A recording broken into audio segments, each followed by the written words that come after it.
Mega DSC అభ్యర్థులందరికీ నమస్కారం అండి. ఈరోజు ఆంధ్రజ్యోతి పేపర్లో ఒక ఆర్టికల్ వచ్చింది. 19న మెగా డిఎస్సి సభ అని. చూద్దాం.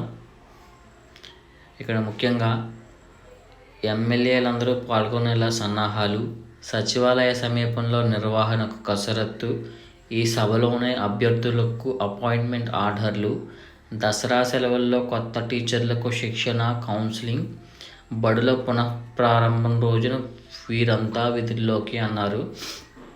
అంటే దసరా సెలవుల్లో కొత్త టీచర్లకు శిక్షణ, కౌన్సిలింగ్, ఈ సభలోనూ అభ్యర్థులకు అపాయింట్మెంట్ ఆర్డర్లు. అంటే ఈ సభలో అభ్యర్థులకు అపాయింట్మెంట్ ఆర్డర్లు ఇస్తారు. దసరా సెలవుల్లో టీచర్లకు కౌన్సిలింగ్, ట్రైనింగ్ ఇస్తారు. దసరా సెలవుల అనంతరం అనగా అక్టోబర్ 2-3 తారీఖు నుంచి జాయినింగ్ అనేది ఉంటుందండి. వీళ్ళు జాయినింగ్ ఆర్డర్లో మీ జాయినింగ్ డేట్ అనేది అక్టోబర్ మంత్ ఇస్తారు. సో మీ పేరోల్ అనేది అక్టోబర్ నుంచి స్టార్ట్ అయ్యేలా చేస్తారు మ్యాక్సిమం. సో ఇంకా మ్యాటర్లోకి వెళ్తే, మెగా డిఎస్సికి ఎంపికైన అభ్యర్థులతో భారీ ఎత్తున సభ నిర్వహించాలని ప్రభుత్వం నిర్ణయించింది. ఈ నెల 18 నుంచి అసెంబ్లీ సమావేశాలు ప్రారంభమవుతున్న 19న సభ నిర్వహించాలని యోచిస్తుంది. ఎమ్మెల్యేలు అందరూ పాల్గొనేందుకు వీలుగా అసెంబ్లీ సమావేశాల సమయంలో, అది కూడా సచివాలయానికి ఎదురుగా సమీపంలోనే సభ నిర్వహించే కసరత్తు చేస్తున్నారు. ఉపాధ్యాయ పోస్టులకు ఎంపికైన డిఎస్సి జాబితాలు 15ను విడుదల చేయాలని ప్రాథమికంగా నిర్ణయించారు. ఇప్పటికే సర్టిఫికెట్ల పరిశీలన పూర్తి కాగా 18 మంది అభ్యర్థుల పరిశీలన మంగళవారం చేపట్టారు.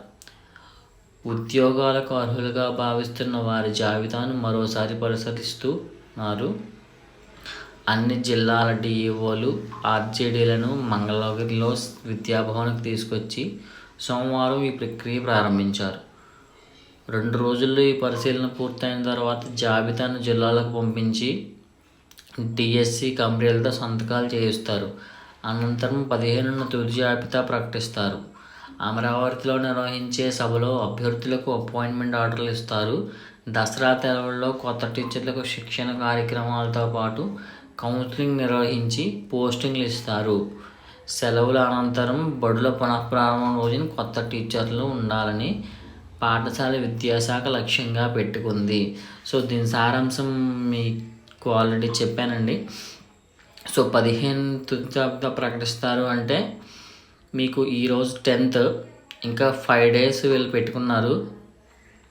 ఈ 5 daysలో మళ్ళీ రీవెరిఫికేషన్ అనేది జరుగుతుందండి. సెలెక్టెడ్ అభ్యర్థులందరికీ కూడా ఒకసారి వాళ్ళు రీవెరిఫై చేసుకొని వీటన్నిటినీ కూడా ఫైనల్ సైన్ చేయడానికి పంపిస్తారు.